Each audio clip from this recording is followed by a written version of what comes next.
El Mallorca ha aterrat a Bilbao, ara mateix descansa Durango i demà jugarà aquí, a Ipurua, contra l'Eibar, un partit que no pot perdre. No ha començat de la millor manera l'expedició al País Basc de l'equip mallorquinista, ha tingut un aterratge molt difícil, molt complicat, ha rebut l'expedició també un dia gris aquí al País Basc, però bé, tot això només és una anècdota, Joan. Allò que és verdaderament important és, per exemple, això, aquesta imatge.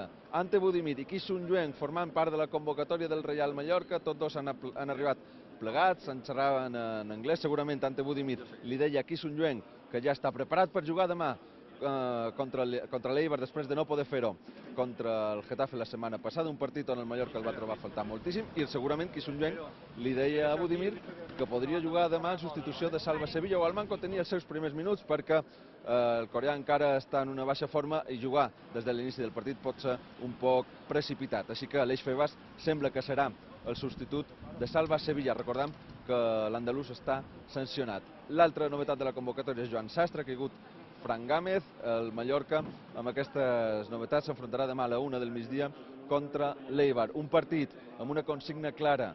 No es pot perdre, així ha definit la importància d'aquest match Vicente Moreno, avui a sala de premsa Son Bibiloni.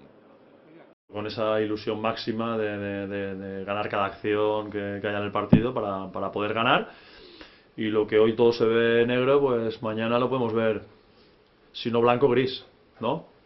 Porque seguro que con 3 puntos más y dependiendo de muchos factores, pues cada semana puedes perder de vista la luz o acercarte a ella. Nuestra final de Champions League pues pasa por sumar 3 puntos y esa es la posibilidad que tenemos en Eibar.